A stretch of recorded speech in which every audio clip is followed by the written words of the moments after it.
Okay, so we are discussing about the structure of social movement. First one, that is formal.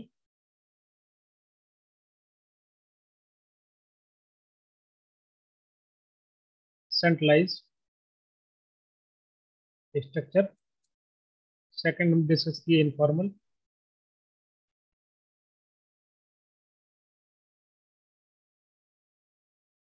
Centralized structure.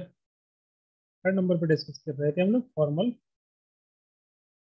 Cluster structure. Fourth है आपका informal cluster structure. Okay, ये discuss हो गया. Formal cluster structure का मतलब क्या हुआ? जहाँ पर डिफरेंट ग्रुप ऑफ एक्टर्स हो सकते हैं, उनके अपने स्पेसिफिक गोल हो सकते हैं, टैक्टिक्स हो सकती हैं. ओके, सब मिल करके पार्टनरशिप करते हैं, अलायंस करते हैं, तो दे कम टुगेदर ताकि सबका उसका जो गोल है उसमें कंट्रीब्यूट कर पाए. जनरल इशू पर जो है कोई भी कॉज हो सकता है, कोई जनरल इशू हो सकता है, जैसे कि इन्वायरमेंट की प्रॉब्लम हो सकती है, राइट. जितने भी इन्वायरमेंट मूवमेंट चलाए जाते हैं उसमें बहुत सारे एजेंसी होती हैं, बहुत सारे एनजीओ होते हैं, बहुत स्टेक होल्डर्स होते हैं, वो सब मिल करके इस प्रकार के इशू पर कोलैबोरेट करते हैं और निगोशिएशन करते हैं. गवर्नमेंट से, बड़ी बड़ी जो संस्थाएं हैं, यूएन है उससे, कॉर्पोरेटिव वर्ल्ड है उस किसी न किसी रूप में अपनी तरफ से सबका जो स्पेशलाइजेशन होता है हर एक सेक्टर का, वो एफर्ट करते हैं मिल करके एक कॉमन इशू पर काम करते हैं, कॉमन चैलेंज को सॉल्व करने की कोशिश करते हैं, जैसे कि इन्वायरमेंट इशू. आपका फॉर्मल क्लस्टर स्ट्रक्चर कहलाएगा. नेक्स्ट है इनफॉर्मल क्लस्टर स्ट्रक्चर. इसका मतलब क्या हुआ?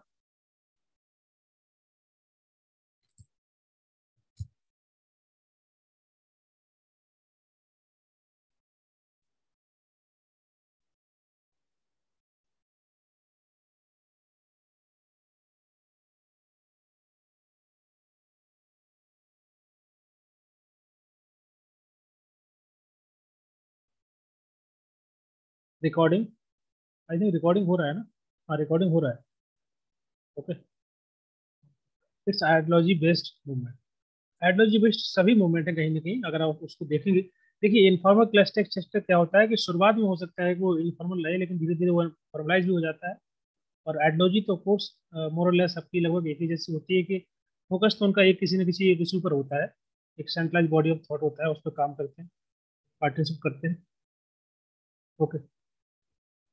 इनफॉर्मल मतलब सिंपल यही है कि यहाँ पर इन्वॉल्वमेंट किसी का हो सकता है, people can come easily and they can leave the group और द मूवमेंट.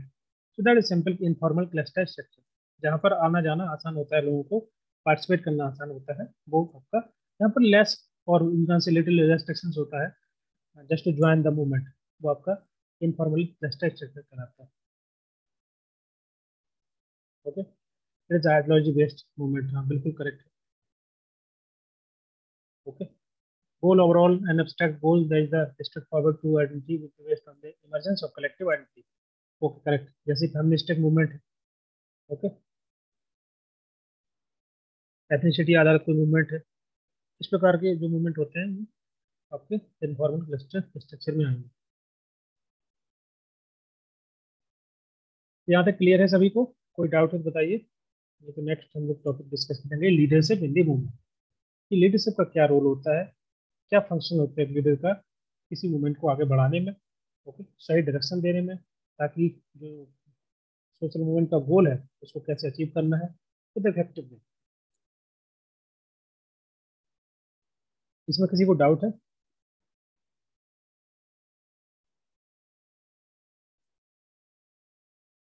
क्लियर है? ओके.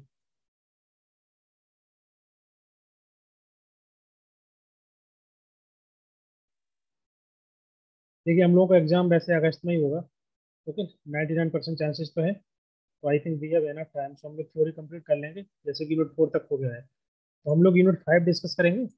और यूनिट 5 के बाद सो यूनिट 5 डिस्कस करेंगे, जो कि बहुत इंपॉर्टेंट है सबके लिए.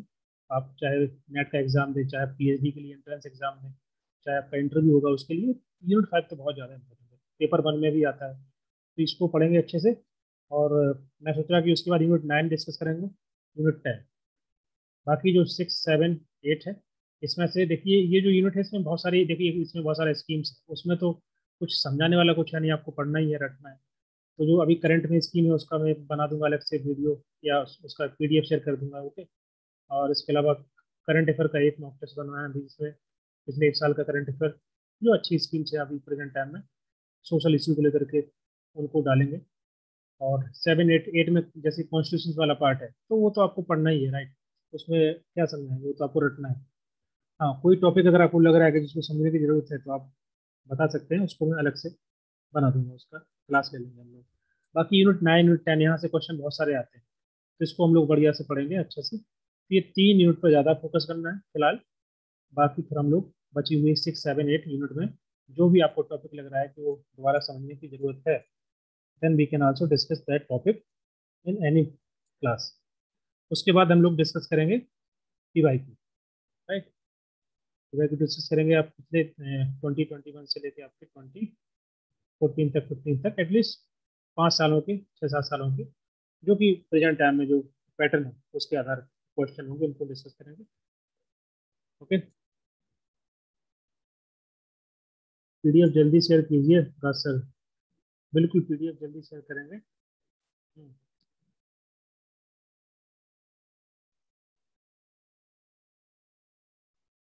Okay. Leadership in movement. Leadership का क्या महत्व होता है, नेतृत्व का क्या महत्व होता है किसी मूवमेंट में, बताइए।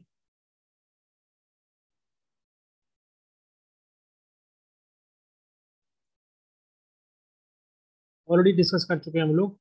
ये टॉपिक जो है लीडरशिप का बहुत सारी यूनिट में है, तो ये कॉमन कुछ चैप्टर ऐसे होते हैं जो कॉमन होते हैं, जैसे लीडरशिप टॉपिक है तो ये सभी यूनिट में आता है, हर एक यूनिट में। तो you can say very simple. तो उसका काम होता है कि जो गोल है, जो मूवमेंट का कोई सोशल मूवमेंट है उसका जो गोल होता है उसको सही तरीके से अचीव हो, कोई डिस्ट्रक्शन ना हो, इफेक्टिव तरीके से सोल्यूशन मिले उसको, कोई मूवमेंट आगे बढ़े सही तरीके से, कोऑर्डिनेशन प्रॉपर हो उसमें, राइट। और जहाँ सबको मौका मिले अपने आप को एक्सप्रेस करने का, सबका प्रॉपर पार्टिसिपेशन हो। ओके।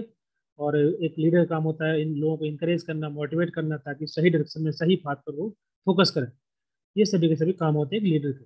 इसलिए किसी मूवमेंट में एक लीडर की ये जो है रिक्वायरमेंट होती है, बोल सकते हैं। एक अच्छा लीडर वो होता है जो पर्पस देता है, क्लैरिटी देता है, लोगों को गाइडेंस देगा सही तरीके से कि कैसे मिशन को अचीव करना है, जो मिशन है, जो गोल है। ओके। अच्छे सजेशन देगा, प्रॉपर पार्टिसिपेशन कराएगा, जो कन्फ्लिक्ट होगी उसको रिजॉल्व करेगा ग्रुप के अंदर। Okay.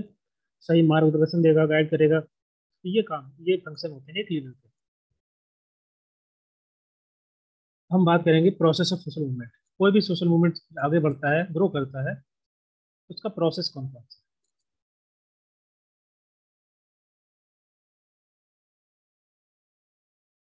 Okay. Evaluate the movement towards goal, बिल्कुल करेक्ट। सही सही का आंसर। देखिए, जिन्होंने आंसर जो लोग नहीं देते हैं, एटलीस्ट आप एक काम करिए, जो भी चैट बॉक्स में जितने भी कमेंट लिखे होते हैं उनको पढ़िए आप। क्योंकि बहुत सारे कमेंट ऐसे होते हैं लगभग एक जैसे होते हैं, तो एटलीस्ट आप 2 3 बार पढ़ेंगे तो आपको याद हो जाएगा, अगर आपको नहीं पता है। और अगर आपको पता है फिर भी आप सबके कमेंट पढ़िए, इससे जो है कुछ चीज़ें आपको याद हो जाएंगी। रिवीजन का मतलब ये नहीं होता है कि आपको जो है हर चीज़ को बुक से ही पढ़ना है, या फिर जो मैंने बता रहा हूँ उससे आपको कहीं ना कहीं से, चाहे वो आप खुद पढ़ लीजिए या फिर किसी के कमेंट को देख के उसको याद कर लीजिए, रिवाइज कर लीजिए। कुछ ना कुछ तरीके से आपको चीज़ों को रिवाइज करना है, दिमाग में रखना है। Okay. Evaluate the movement, encourage the member. Okay, right है। So process of social movement, क्या क्या प्रोसेस, कौन कौन सी स्टेज होती है सोशल मूवमेंट में, आपको बताना है। ओके। आजकल तो आप देख सकते हैं ट्विटर पे भी मूवमेंट चलाए जाते हैं, ट्विटर पे, फेसबुक पे, सोशल मीडिया पर। तो ये नए तरीके के मूवमेंट हैं जो कि प्रेजेंट टाइम में मॉडर्न वर्ल्ड में जो है इस प्रकार से सोशल मूवमेंट चलता है।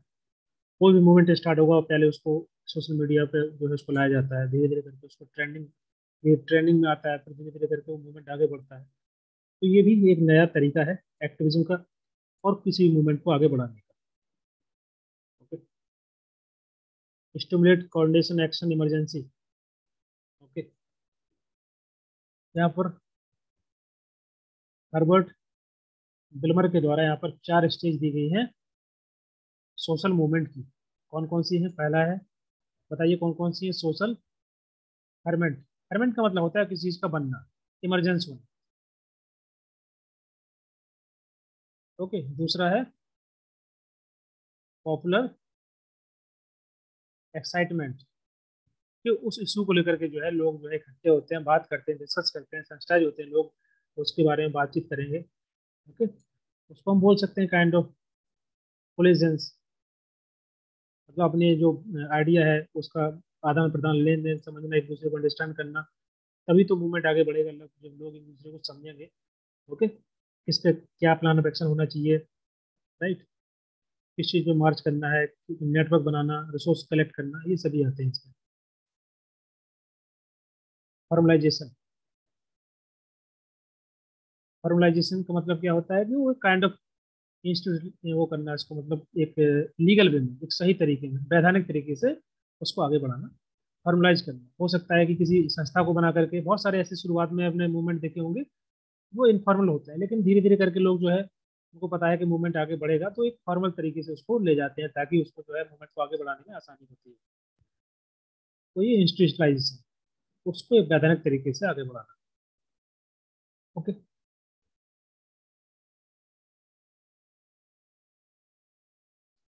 डिक्लाइन बिल्कुल करेक्ट है। तो ये चारों जो यहाँ पर दिए गए हैं, इसको लेकर के जनरली अगर बात करें तो ये एक प्रोग्रेसिव स्टेज जो आप रहे हैं, इमरजेंस है, कोलिजन्स, ओके, इसके अलावा ब्यूरोक्रेटाइजेशन, जिसको आप फॉर्मलाइजेशन बोल सकते हैं, स्ट्रेसन बोल सकते हैं, और डिक्लाइन, इनको हम लोग पढ़ेंगे।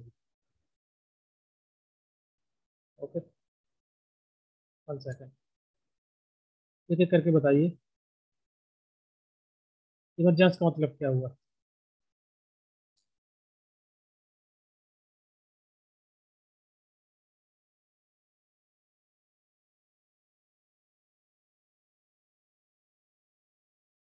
So what is the meaning of emergence?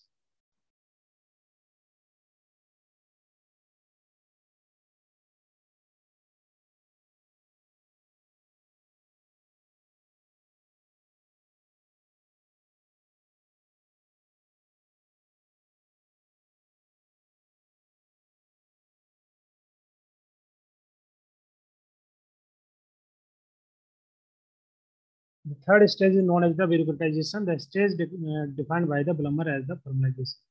हाँ ठीक है, वो समझ गया। Thought of the wide spread discontent making of. Emergence का मतलब होता है शुरुआती स्टेज। ओके, इसको यहाँ पर उन्होंने सोशल फर्मेंट स्टेज बोला, मतलब जहाँ पर लोग जो है उसके बारे में बात करते हैं। प्रिलिमिनरी स्टेज होता है किसी इशू को लेकर के, जो है यहाँ पर कोई संस्था नहीं होती है, किसी प्रकार का ऑर्गेनाइजेशन नहीं होती, लोग जो है बस ऐसे ही उसके बारे में डिस्कस करते हैं, बात करते हैं। ओके, उनको लगता है कि ये इशू एग्जिस्ट करता है, काइंड ऑफ डिससेटिस्फेक्शन होता है किसी भी इशू को लेकर, किसी मुद्दे को लेकर के, वो आपका होता है इमरजेंट, तो शुरुआती। ओके, जैसे एक बीज बोया जाता है जमीन में, तो शुरुआती स्टेज फर्मेंटेशन बोल सकते हैं उसको, इमरजेंस बोल सकते हैं। ओके, जैसे झगड़ा जब होता है ना, तो झगड़ा से पहले कहीं ना कहीं एक थोड़ा सा क्लैश होता है किसी इशू को लेकर के। ओके, डिससेटिस्फेक्शन होता है दोनों लोगों के बीच में, तभी तो झगड़ा होगा, तभी तो कन्फ्लिक्ट होगा। तो कन्फ्लिक्ट के पहले जो स्टेज होती है वो आपको इमरजेंस बोल सकते हैं, कि जिससे बात शुरुआत होती है किसी कन्फ्लिक्ट की या सोशल मूवमेंट की। ओके, दूसरा है फॉर्म कोलिजन, इसका मतलब क्या होता है?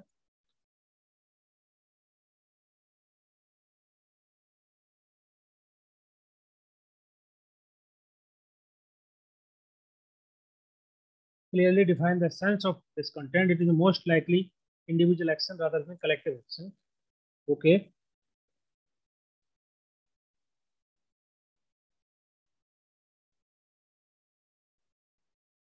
बताइए।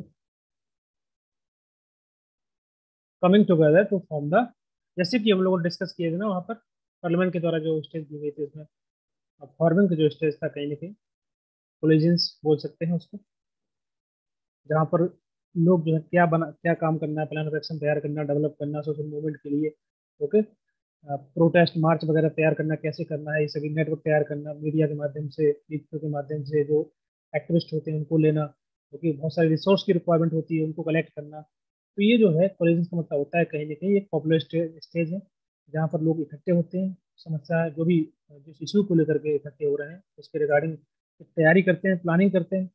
ओके, मेंबर्स को इकट्ठा करते हैं, कौन कौन उसमें जुड़ना चाहता है, राइट, ये सभी आपका आएगा कोलिजन में। तीसरा है bureaucratization. Popular stage is the character by the more clearly defined sense of discontent, बिल्कुल करेक्ट है। It develop the plan of action, recruit members. Okay, bureaucratization का मतलब क्या होता है?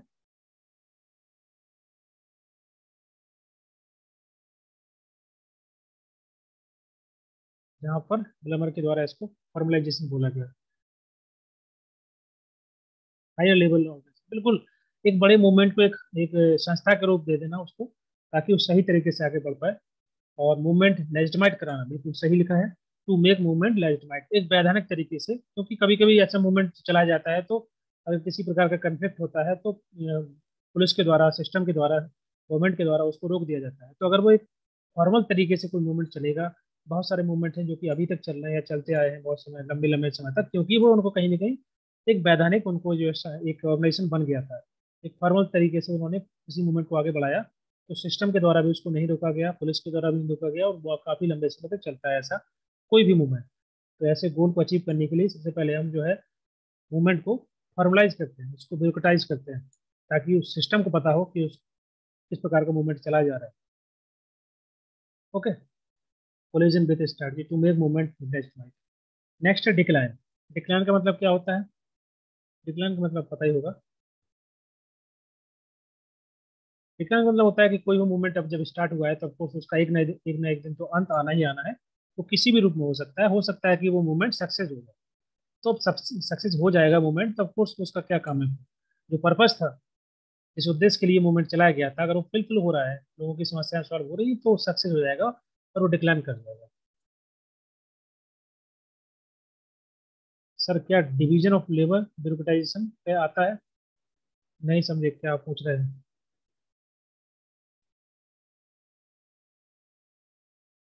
Operation decline, okay.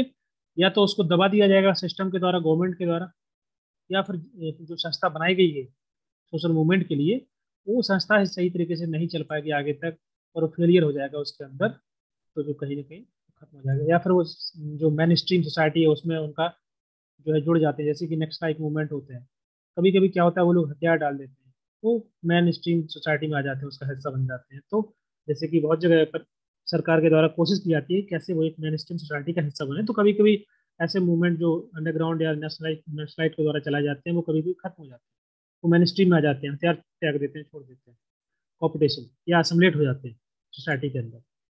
ओके, ये आपका पॉजिटिव नेगेटिव टर्म्स हो सकता है, डिक्लाइन कहलाता है। कि जब भी कोई मूवमेंट चला जाएगा तो ऑफकोर्स एक ना एक दिन उसको खत्म होना है, चाहे वो पॉजिटिव में हो, चाहे वो सक्सेस हो, चाहे रिप्रेस कर दिया गया हो सिस्टम के द्वारा, गवर्नमेंट के द्वारा, या फिर वो संस्था जिसके माध्यम से मूवमेंट चला जा रहा था वो ही फेल हो जाए, वही सही से न चल पाए, या फिर जो है ऐसे मूवमेंट मेन स्ट्रीम सोसाइटी का हिस्सा बन जाए, ओके, एसिमुलेट हो जाए, वो आपका एडजॉर्निंग स्टेज कहलाता है, बिल्कुल सही। ठीक है,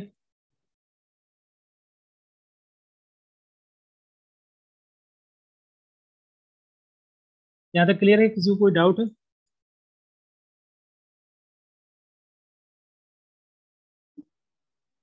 okay,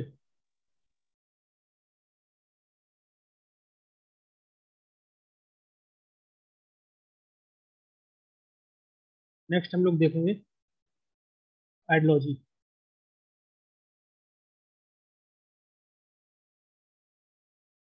ideology and approach of some great leader, कुछ एग्जाम में आते हैं, कभी कभी एग्जाम में, तो आपको पता होना चाहिए कि पहला जो है यहाँ पर गांधी जी है। तो इनके बारे में तो पता है आपको सब कुछ, तो इनको दोबारा पढ़ाने की जरूरत नहीं है, राइट। कि जैसे इनकी जो नॉन वायलेंस की अप्रोच थी, पता है आपको क्या होता है, ओके। इसके अलावा इनकी जो अप्रोच थी अनटचेबिलिटी को खत्म करने के लिए, वो भी पता है। इसके अलावा ट्रस्टीशिप का मतलब क्या होता है, जो फिलोसफी थी कि जो अमीर लोग हैं अपना कुछ अर्निंग का हिस्सा, जो भी प्रॉफिट कमाते हैं सोसाइटी से, तो उसका एक्सपेंडिचर उनका सोसाइटी को होना चाहिए, मतलब समाज से जो पैसा कमाया गया है उन्हीं को जो है उनको वापस देना होता है। एक काइंड ऑफ फिलोसफी होती है ट्रस्टीशिप की, कि जो अमीर लोग हैं, जो रिच लोग हैं, जो वेल्दी पर्सन है, they should spend some amount of money to the people of kind of उनके वेलफेयर के लिए खर्च करना। ओके, तो ये तो सिंपल आपका हो गया गांधी जी के बारे में। इसके बाद मार्टिन लूथर किंग जूनियर के बारे में, ये महात्मा गांधी की जो फिलोसफी थी नॉन वायलेंस की, उसी को इन्होंने अडोप्ट किया था, नॉन वायलेंस सोशल चेंज। तो समाज के अंदर बदलाव करना है तो नॉन वायलेंट तरीके से ही करेंगे। ओके, तो इनके बारे में आपको पढ़ना है। और इनके द्वारा एक स्पीच दी गई थी जो कि एग्जाम में कई बार पूछा जाता है, I have a dream. Okay, Martin Luther king junior. Okay, तो इसको आप याद कर लेना, एग्जाम में आ सकता है।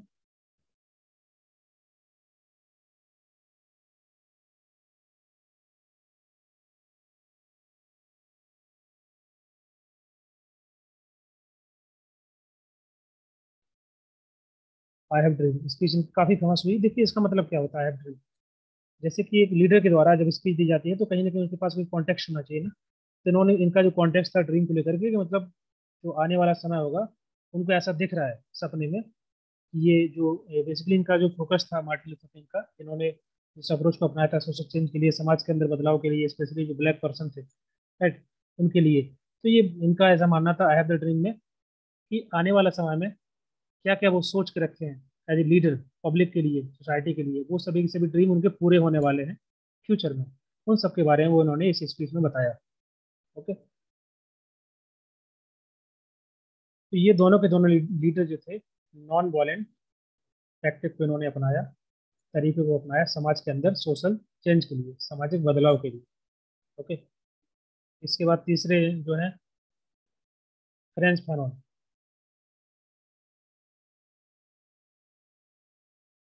इनकी जो आइडियोलॉजी थी वो थोड़ी रेवोल्यूशनरी थी, कन्फ्लिक्ट अप्रोच बोल सकते हैं, कन्फ्रंटेशन अप्रोच बोल सकते हैं। ओके, उन्होंने कहा कि हम वायलेंस के माध्यम से जो हम कुछ ना कुछ बदलाव कर सकते हैं, समाज में अंदर चेंज ला सकते हैं वायलेंट तरीका। ओके, और बाकी जो फोर्थ नंबर का जो है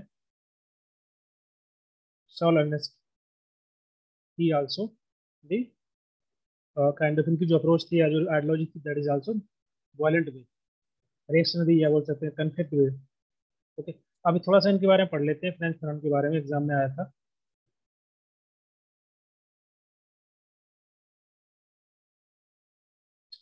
किसी को कुछ पता है इनके बारे में बताइए, एनीथिंग। इनकी एक बुक थी काफी फेमस हुई, black skin and white mask. इसका क्या मतलब है?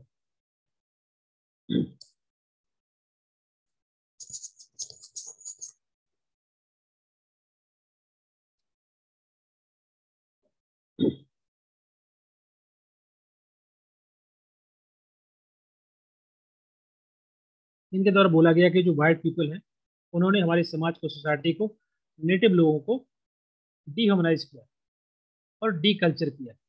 तो उनका जो कल्चर था उसको खत्म कर दिया, मतलब लोगों को अपने कल्चर से ही जो है एक काइंड ऑफ शर्म या घिन आती है, डीह्यूमनाइज कर दिया है लोगों को।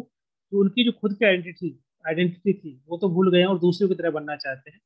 ओके, जो कॉलोनियल माइंडसेट है या कॉलोनियल वर्ल्ड है वो काफी वायलेंट वर्ल्ड है। ओके, और उनका ऐसा मानना था कि जो वायलेंट वर्ल्ड है उनको समझाने के लिए हमको वायलेंट तरीका ही अपनाना होगा, तो जिसके माध्यम से बदलाव आ सकता है, सोसाइटी के अंदर चेंज आ सकता है। और जो बुक थी black skin and white mask, इसका मतलब है कि इन्होंने कहा कि इन्होंने जो जो भी जिन्होंने जैसे कि मान लीजिए ब्रिटिशर्स इंडिया के अंदर आए, तो इंडिया के अंदर इन्होंने क्या किया, सबसे पहले कल्चर को खत्म किया। ओके, और एक जो आइडियोलॉजी थी वाइट पीपल की सुप्रीमेसी, व्हाइट सुप्रीमेसी, इसका मतलब होता है कि जो व्हाइट पीपल है वो सुप्रीम है या वो सुपीरियर है, और जो ब्लैक है, ब्राउन है, वो इंफीरियर है। तो जो इंफीरियर है उनको कोशिश करना चाहिए हमेशा, ओके, व्हाइट पीपल की तरह रहने की, उनकी लाइफस्टाइल को अडॉप्ट करने की। मतलब जो है व्हाइट मास्क है, काइंड ऑफ ब्लैक पर्सन को, ब्लैक पीपल को उसको पहनना चाहिए, मतलब उनकी तरह बनने के लिए उनके कल्चर को अडॉप्ट करना, उनकी वैल्यू को अडॉप्ट करना, राइट, उनकी लाइफस्टाइल की, उनकी लैंग्वेज को उनकी तरह बोलना, जो कि आप प्रेजेंट टाइम में हर जगह देख सकते हैं जहाँ जहाँ पर कॉलोनाइजेशन हुआ है। लोग किस प्रकार से जो वेस्टर्न कल्चर को अडॉप्ट कर रहे हैं अपने कल्चर को छोड़ करके। So they are trying to, just like they are using the mask, white mask, अपने ऊपर जो है व्हाइट मास्क पहनने की कोशिश कर रहे हैं, क्योंकि उन्होंने जिस प्रकार से कल्चर को जो है खत्म किया और सोसाइटी में कल्चर को, अपने कल्चर को अपना अडोप्ट कराने की कोशिश की वाइट पीपल ने, वो आप प्रेजेंट टाइम में भी देख सकते हो सोसाइटी के अंदर।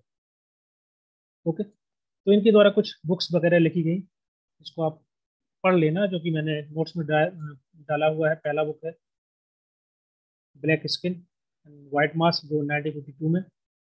उसका सेकंड वन डाइंग कॉलोनिज्म, 1959। तीसरा है the waste of earth, 1961। And fourth number पे है toward the African revolution, 1964। And alienation and freedom, अलगाव एंड स्वतंत्रता, 2018। तो ये बुक्स हैं, इनको आप सही क्रम में लगा करके आपको याद कर लेना है, ताकि एग्जाम में आप लिख पाए। ओके। इनके द्वारा एक कोड दिया गया था, colonialism only loses its hand its hold when knife is in at throat. इसका मतलब है कि जो बोलते हैं कि जो जितने भी कंट्री इन्होंने जो कॉलोनाइजेशन किया है, उनके वो तभी लूज करेंगी, मतलब तभी जो है कॉलोनाइजेशन खत्म होगा, जब जो है उनके थ्रोट पर, उनकी गर्दन पर कहीं ना कहीं नाइफ रखी जाएगी, मतलब एक वॉयलेंट तरीके से, कि उन्होंने जो वॉयलेंस किया है, ओके, उसको हम वॉयलेंस के माध्यम से ही रिएक्ट करके या उसी तरीके से हम जो है खत्म कर सकते हैं इस उनकी जो सिस्टम है, या जो कॉलोनियल माइंड सेट है। ओके, तो ये फ्रेंच फैनन के द्वारा एक कोटेशन दिया गया है, इसको आप याद कर सकते हैं। वैसे एग्जाम में लिखना तो है नहीं, बस आपको पता होना चाहिए। Okay. Try to adopt new culture practice. New culture का मतलब, या किसी का भी कमेंट आया हुआ है Dhananjay, try to adopt new culture. New culture नहीं, बेसिकली इनका फोकस था कि जो वाइट कल्चर है, जो वाइट कंसेप्ट है, उसी को अडॉप्ट करना, उनकी वैल्यू को, उनके सिस्टम को, उनके कल्चर को, उनकी भाषा को अडॉप्ट करना, और कोशिश करना उनकी तरह बनना। मतलब जो व्हाइट मास्क है, ब्लैक पीपल उसको पहनेंगे तभी वो सुपीरियर बन पाएंगे, अदरवाइज वो इंफीरियर ही रहेंगे। इस प्रकार की सोच वेस्टर्न वर्ल्ड के द्वारा जो है थोपी गई, स्पेशली उन उन सभी जगह जहाँ उन्होंने कॉलोनाइज किया। ओके। उन सभी कंट्री के अंदर, जैसे अफ्रीकन है, अपनी कंट्री है, या फिर इंडिया है, सभी की सभी कंट्री में, इसी वजह से उसका आप इफेक्ट अभी आप प्रेजेंट टाइम में देख सकते हैं। ओके, यहाँ तक क्लियर है?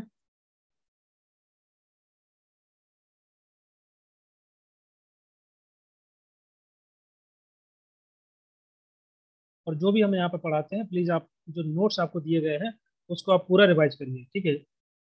रिवीजन में सब कुछ कवर नहीं होता है, राइट? और कवर हो भी नहीं सकता है, इसलिए जो नोट्स ऑलरेडी किए हैं आपको, आप उसको अच्छे से पढ़ा करिए। पहले पढ़ना है, रिवीजन की जब यहाँ पर क्लास हो जाए उसके बाद आपको एक बार 10 मिनट में पूरा का पूरा देख लेना है। बहुत समय नहीं लगता है, अगर आप उसको एक बार बस स्क्रॉल करके पढ़ेंगे ना, तो तब भी आपको रिवाइज कर लेंगे पूरा। ओके। क्योंकि बोलते टाइम में बहुत सारी चीज़ें जो स्किप हो जाती हैं, और कई नई चीज़ें ऐड कर देता हूँ मैं, तो आप पढ़ लेंगे तो आपको पूरा का पूरा सही तरीके से रिवाइज हो जाएगा।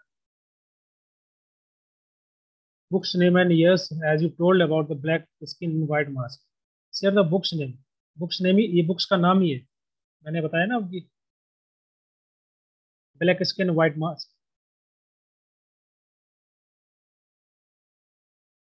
ये चार पांच जो नेम है, ये नोट्स में लिखे हुए हैं, बुक्स के कौन कौन से नेम है। ओके, वो आपको देख लेना है, नोट्स में मैंने दिया हुआ है।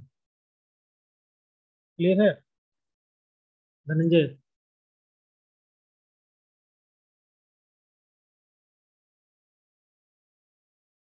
ओके। नोट्स को जो दिए हैं उसको खोल के पढ़ना भी है ना? उसको पढ़ा करिए। कुछ लोग ने प्रिंट आउट भी कराए होंगे, अच्छा है। जो लोग प्रिंट आउट नहीं कराते हैं, एटलीस्ट उसको आप मोबाइल में देखते रहिए। हाँ? जैसे रील स्क्रॉल करते जाते हैं, उसी प्रकार से नोट्स भी कभी कभी स्क्रॉल कर लेना चाहिए। और स्पेशली एग्जाम से पहले 1 महीना बचा हुआ है, जितना भी समय है, हो सकता है पहले हो जाए, पहले नहीं होगा पर लास्ट में होगा। लगातार पढ़िए, आपके पास जो लास्ट टाइम होता है उसमें आप ज़्यादा पढ़ सकते हैं, क्योंकि याद रहता है ज़्यादा। आपको एक महीने बाद एग्जाम में याद रहेगा, सही से आप परफॉर्म कर पाएंगे। ओके, और कोई डाउट एग्जाम के बारे में, कोई भी क्वेरी में पूछ सकते हैं। ओके। यूट्यूब पर ज़्यादा अपना टाइम वेस्ट ना करें, सोशल मीडिया पर एक आध महीने के लिए कम यूज़ कर लें, 10 मिनट 15 मिनट यूज़ करें उसका। ओके, बाद में आराम से चलाना, फिर फेसबुक इंस्टाग्राम जो भी चलाना है एग्जाम क्लियर करने के बाद। और कोई क्वेरी हो तो बताइए, उसके बाद क्लास को एंड करते हैं। यहाँ पर आपका नोट पर कंप्लीट हो गया है। नेक्स्ट क्लास में हम लोग डिस्कस करेंगे, कल क्लास में यूनिट 5 स्टार्ट करेंगे। ओके, यूनिट 5 पढ़ लेना अच्छे से। चैप्टर 5 से स्टार्ट करना, एटलीस्ट 2 चैप्टर 3 चैप्टर, तो ये 2 चैप्टर मैं कर लूँगा कवर कल की क्लास में। ठीक है। Okay, and also please focus on paper one also. Paper one बहुत इंपॉर्टेंट है, एग्जाम में वहाँ से अच्छा स्कोर किया जा सकता है। अगर आप अच्छे से पढ़ेंगे पेपर वन में तो +40 आप स्कोर कर सकते हैं, मतलब 40 क्वेश्चन आपके करेक्ट हो सकते हैं। और अच्छे से करेंगे तो ज़्यादा भी हो जाएंगे, राइट। लेकिन आपको अच्छा स्कोर करना है। 70 का आपको टारगेट लेके चलना है दोनों में, कि आपको 70% दोनों में स्कोर करना है। ओके, फिर जितना हो सकता है, ज़्यादा भी हो सकता है, कम भी हो सकता है, अपनी कैपेसिटी के अनुसार। अगर आपका अच्छा है, आप अच्छे से पढ़ रहे हैं, तो आप 80% लेके चलिए। जिसकी जैसी तैयारी है उसके अनुसार एटलीस्ट 70% आपको एक टारगेट लेके चलना है। Okay, all clear. ठीक है, तो यहाँ पर हम लोग class unit 5 unit 9 tomorrow, no no 9 नहीं, ओनली 5। यूनिट 5 के बाद यूनिट 9 होगा स्टार्ट, फिर 10 होगा। यूनिट 5 आप लोग पढ़िए, कल रिवाइज करिए, उसको हम लोग डिस्कस करते हैं।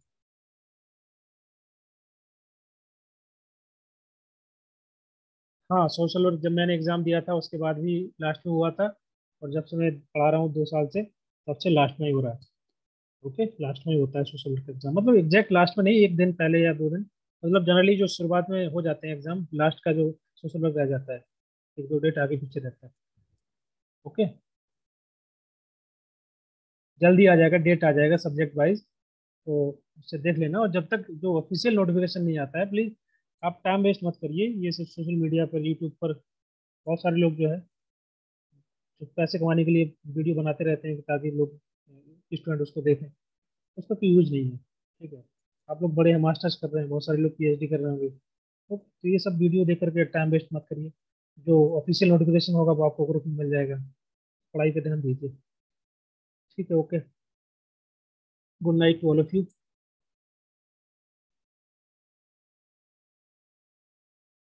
Good night.